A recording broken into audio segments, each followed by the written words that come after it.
Gloire au Seigneur Jésus-Christ. Nous allons encore, comme toujours, convoquer la paix de Dieu sur Israël, sur Jérusalem, sur la Côte d'Ivoire, sur l'Afrique et tous ceux qui nous regardent en ce moment, particulièrement sur les propriétaires de cette chaîne et les différents animateurs. Que la paix de Dieu couvre tout le monde au nom de Jésus-Christ de Nazareth. Bien-aimés, nous allons encore donner la parole à Jésus, qui va distribuer des malheurs et les raisons pour lesquelles il partage ces différents malheurs. Matthieu chapitre 11, à partir du verset 20, il est dit ceci.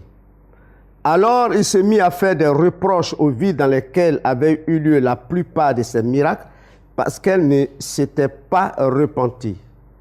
Malheur à toi, Chorazim! Malheur à toi, Bethsaïda! Car les miracles qui ont été faits au milieu de vous avaient été faits dans Tyr et dans Sidon, il y a longtemps qu'elle se serait repentie en prenant le sac et la cendre. C'est pourquoi, je vous le dis, au jour du jugement, Tyr et Sidon seront traités moins rigoureusement que vous. Et toi, Capernaum, seras-tu élevé jusqu'au ciel? Non. Tu seras abaissé jusqu'au séjour des morts. Car si les miracles qui ont été faits au milieu de toi avaient été faits dans Sodome, elles subsisteraient encore aujourd'hui.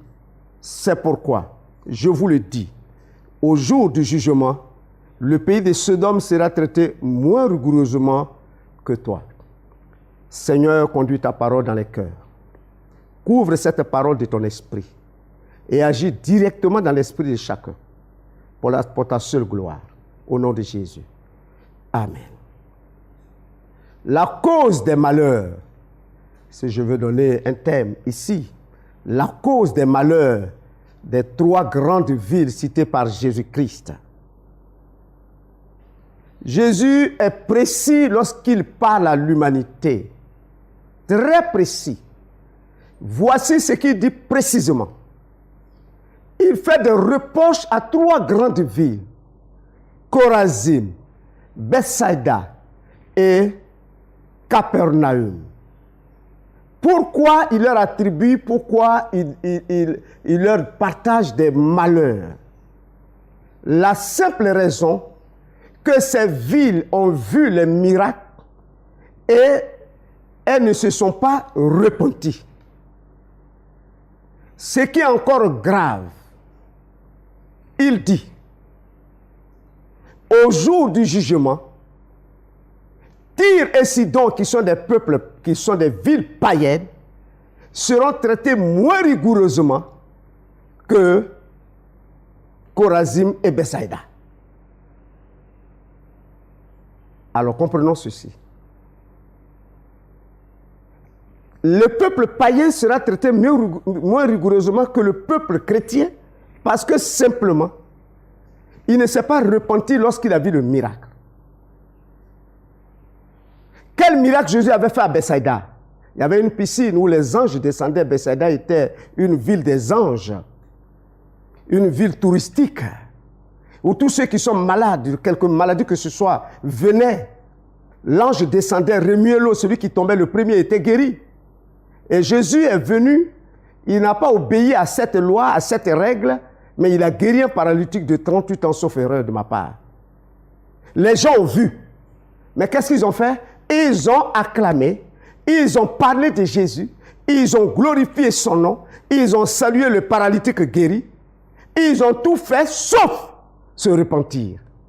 Voici la cause du malheur. Capernaum, voici une autre ville qui est prétentieuse, qui dit qu'elle sera élevée, qu'elle est grande, une ville bénie de Dieu, une ville où Jésus a passé la plupart de son temps. C'est une ville privilégiée. Mais c'est vrai, c'est une ville privilégiée, les miracles ont été faits dans cette ville, mais Jésus dit que, est-ce que tu penses que tu seras élevé jusqu'au ciel? Mais non, tu seras abaissé jusqu'au séjour des morts.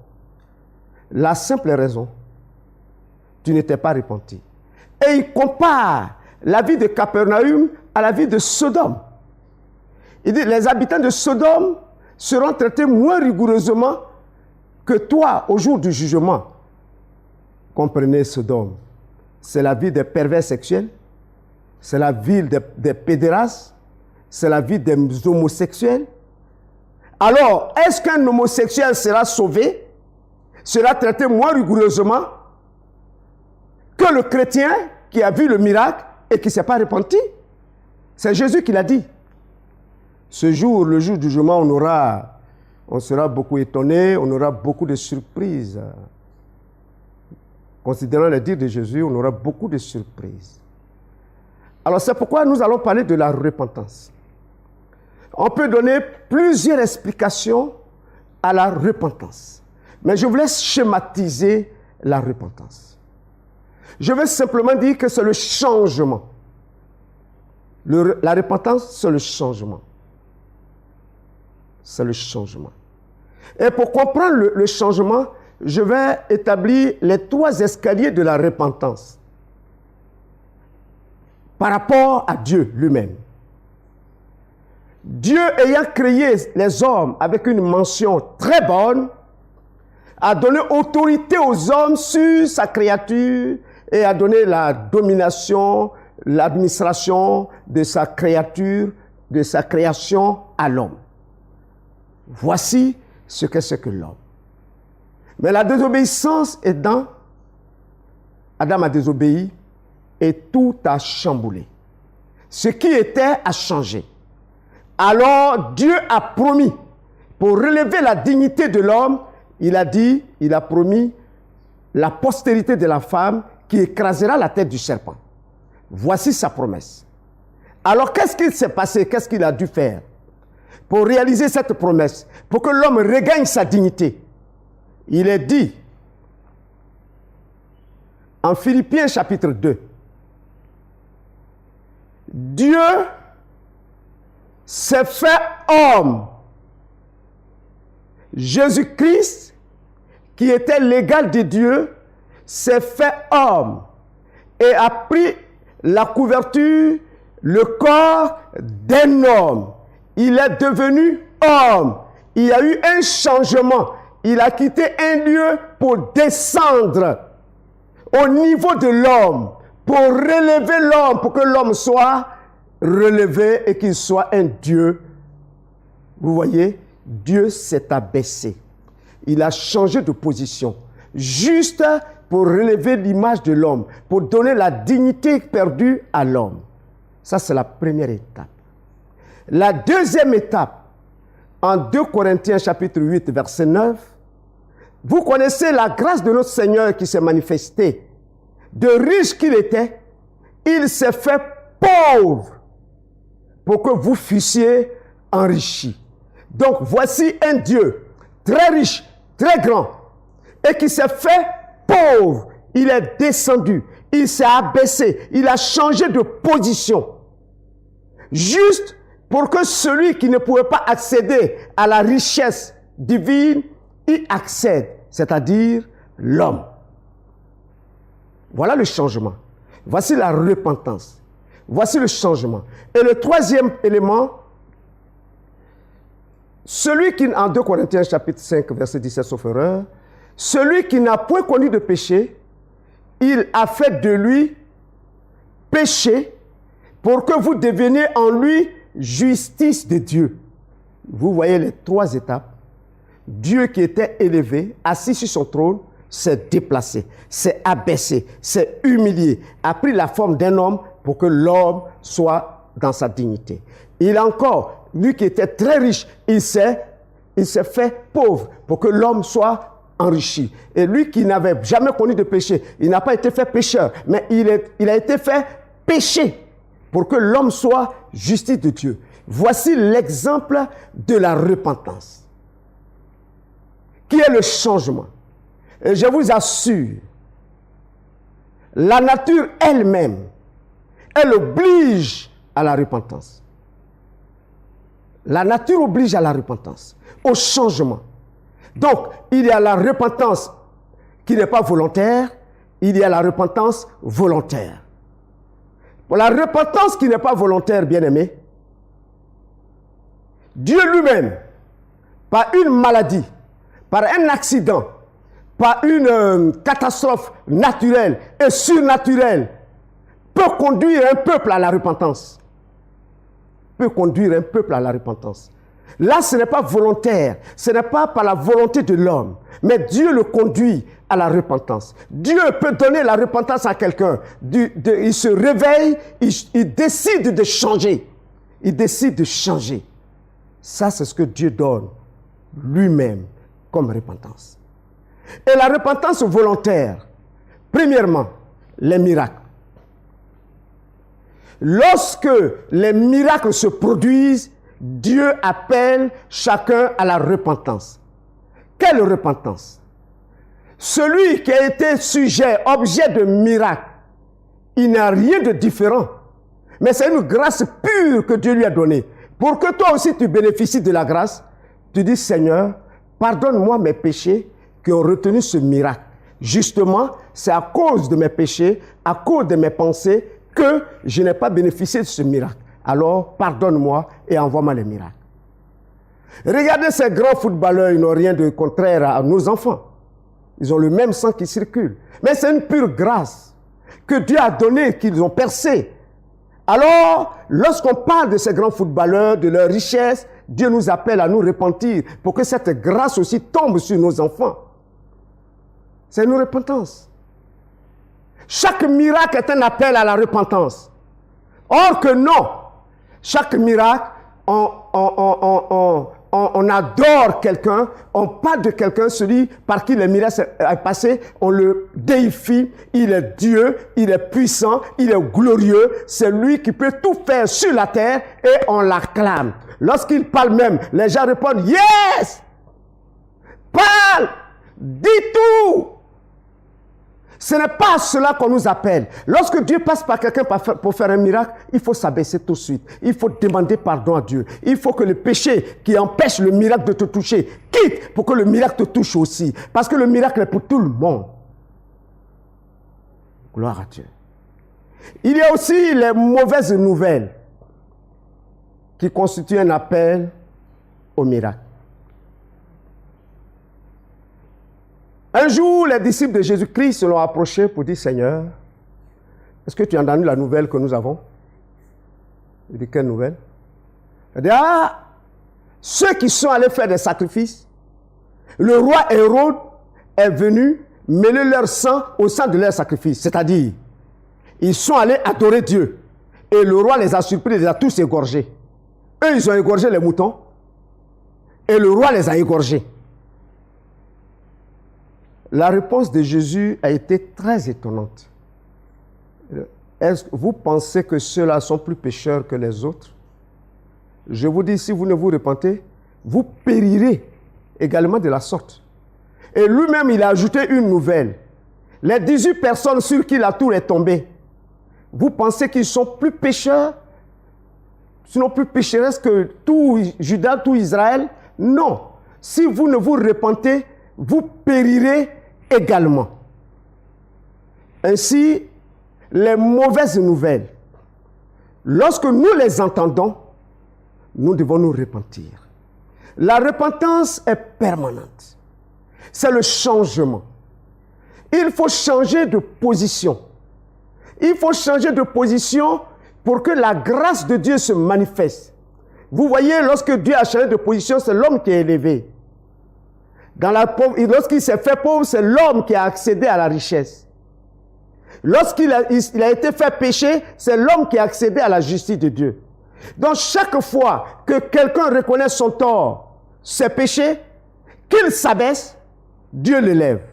Mais je veux vous dire, par rapport au miracle, il y a un miracle que nous devons tous considérer. La repentance, c'est pour tout le monde. Jésus dit, parce que les gens ont vu le miracle et ne se sont pas repentis, ils vont hériter des malheurs. La terre tout entière est exposée au malheur. C'est à nous, c'est notre repentance qui délivrera notre terre, si cela était possible. Je vous dis, regardons bien le miracle que Dieu fait pour tout le monde, chaque jour. Lorsqu'on dort, on est plongé dans le sommeil, on est mort. La preuve est que lorsque Lazare est mort, Jésus dit, il dort. Les disciples disent, mais s'il dort, on va le réveiller. Jésus dit, Lazare est mort.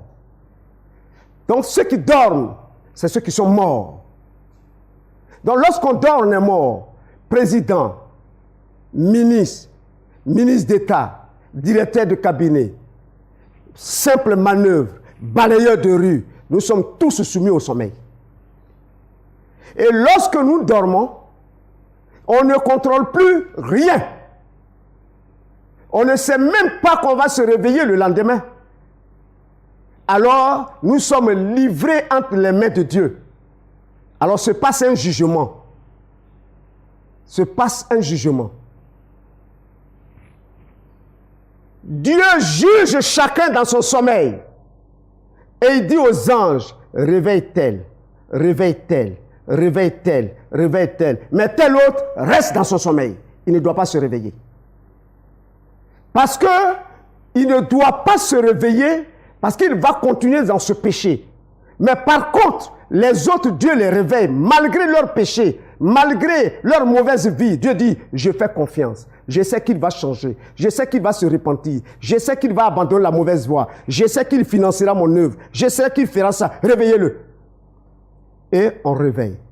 Mais dans ce réveil-là, lorsque l'homme se réveille, sa première pensée, c'est de faire un SMS à sa fiancée. Sa première pensée, c'est de faire le plan de vol. Est-ce pour cela que Dieu t'a réveillé? Le réveil que tu as eu, c'est un miracle. Qu'est-ce que tu devrais faire? Malgré mes nombreux péchés, malgré ma mauvaise vie, Seigneur, tu m'as réveillé, je te remercie. Mais donne-moi la repentance pour que je sorte, je ne sois plus dans la mauvaise vie. Voilà ce pourquoi Dieu nous réveille. Mais je vais vous dire, il y a certains qui se réveillent, le jugement n'est pas fini. Et il s'est réveillé, l'ange qui l'a réveillé s'est trompé, il l'a réveillé. Il peut se réveiller et avoir sommeil encore. Il finit de se brosser, il déjeune, il a sommeil, il s'en va, Dieu dit, reste, tu ne te lèves plus. Il dit, ah, il s'était réveillé, il s'est brossé, il a salué, et puis il s'en va dormir, il meurt. Le jugement n'était pas encore terminé. Et d'autres même, on les réveille par erreur. Mais le messager cruel les attend sur la route. Par accident, ils vont mourir. Bien-aimés, la repentance, le changement à l'égard du péché, à l'égard des mauvaises pensées, à l'égard des projets sataniques uniques, à l'égard des palabres dans les foyers. Je connais un pasteur qui chaque fois fait des palabres avec sa femme. Et ce jour, Dieu était avec lui. Il a eu occasion de faire palabre. Il a dit aujourd'hui là, je ne fais pas de palabre. Pardon, tu as gagné. Et la femme a commencé à crier, crier, crier. Le pasteur s'est maîtrisé. Quelques minutes après, Dieu lui dit à l'oreille, tu es sauvé. Au milieu de ces palabres, j'allais te prendre. Vous voyez? Donc ce n'est pas parce que on est offensé qu'on est obligé de répliquer, qu'on est obligé de se fâcher, qu'on est obligé de garder rancune. On peut changer. C'est-à-dire quoi? Je suis provoqué, je dois répondre. Mais puisque je change, je ne réponds plus. Je me suis repenti. J'ai changé de position. J'ai changé de mentalité et de pensée. Bien-aimé, la repentance est le message central. Jean est venu, il dit, repentez-vous, le royaume des cieux est proche. Jésus est venu, il dit, repentez-vous que le royaume des cieux est proche. Et Jésus a dit, allez par tout le monde, prêchez la repentance à tout le monde. Je te prêche la repentance, je te prêche le changement. La nature elle-même attend les fils de la révélation. La nature, le monde attend la repentance, car le monde aussi change. Chaque 10 ans, dans le corps de l'homme, il y a un changement. Chaque jour, il y a un changement. Le climat change, tout change. Nous allons directement vers la fin du monde. Ce que Jésus dit, ce que tu n'as jamais vu, si tu le vois, c'est que la fin du monde arrive. Ce climat que nous vivons n'existait pas avant. Nos parents étaient à l'aise. On dit non, parce qu'on ne mange pas bio. Ça veut dire quoi, on ne mange pas bio? Ça veut dire quoi, on ne mange pas bio? Ça ne veut rien dire du tout. Le temps est en train de changer pour que la fin du monde arrive. Alors changeons avec le temps pour que nous soyons sauvés au dernier jour. Et lorsqu'on parle de dernier jour, certains croient que patatras, le monde va s'arrêter et puis c'est fini. Non, chacun a son dernier jour. La seconde même à laquelle je suis en train de parler peut être ton dernier jour. Tu finis de m'écouter, tu gardes. Pendant même que tu es en train de m'écouter, tu gardes. Ça dit tu meurs. Chacun a son dernier jour. Alors c'est le temps de se repentir, le temps de s'approcher de Dieu, le temps de dire à Dieu, je suis faible, pardonne-moi mes péchés. Et ce temps-là est favorable. C'est le temps du salut qui est arrivé. Toi qui m'écoutes, toi qui me regardes, je t'appelle à la repentance. Jésus t'appelle à la repentance. Alors, prends ta décision maintenant de changer. Il y a beaucoup de personnes qui courent après les miracles. Quand on dit il y a un prophète qui fait un miracle, il veut avoir des miracles dans ses péchés. Oh, ce n'est pas tellement de leur faute parce que cela s'y prête. Certains prophètes travaillent pour l'iniquité. Au lieu de dire à un adultère, répands-toi, on dit Dieu va te bénir. Au lieu de dire à une petite prostituée qui court les garçons, répands-toi, qu'est-ce qu'on lui dit? Tu vas voyager.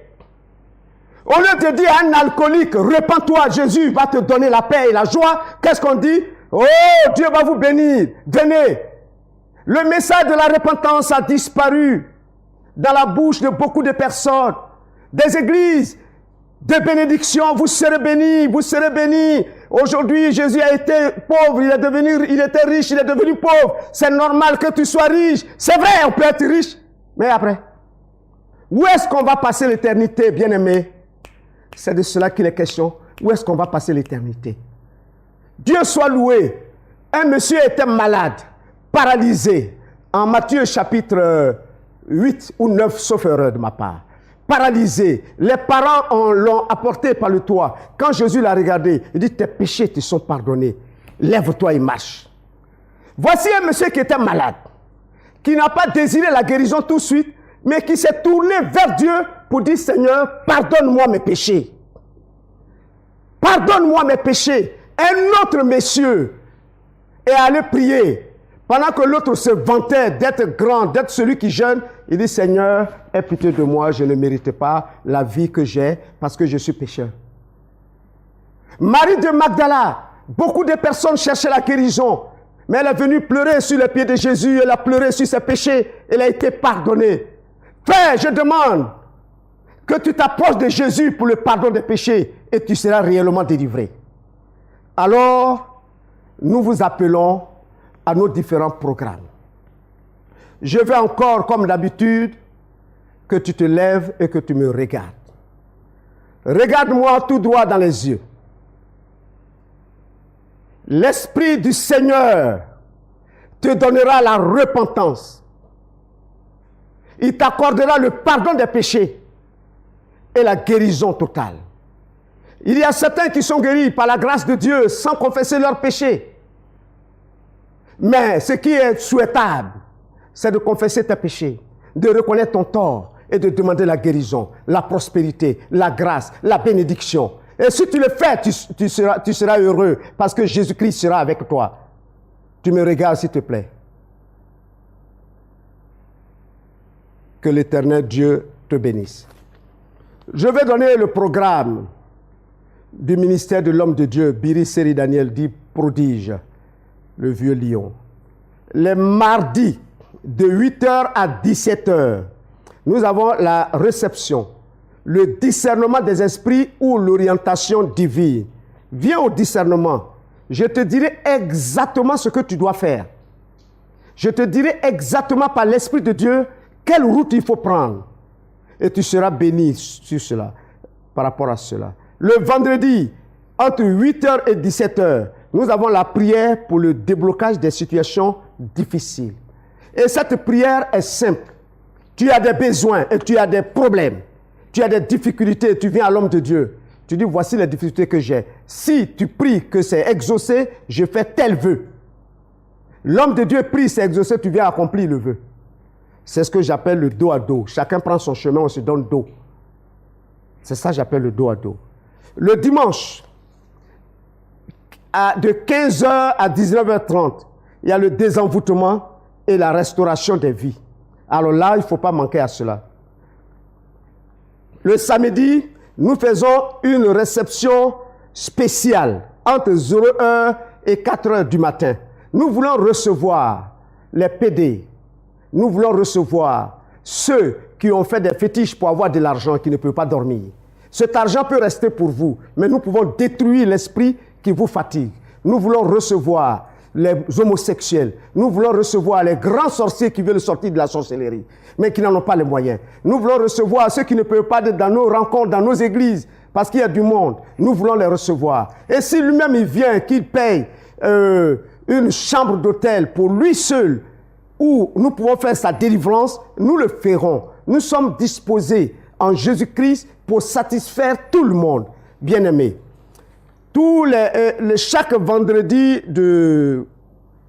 chaque dernier vendredi du mois, nous avons une veillée de 6 heures, de 20 heures à 6 heures du matin. Et cette première veillée se tiendra certainement le dernier vendredi du mois de décembre. Nous allons entrer en 2019. Viens mettre toutes les chances de ton côté. Le ministère est situé à Yopougon Koweït, non loin du collège Petit Soleil. Dans tous les cas, appelle un des contacts et nous te dirigerons. Que Dieu te bénisse. Au nom de Jésus-Christ. Merci.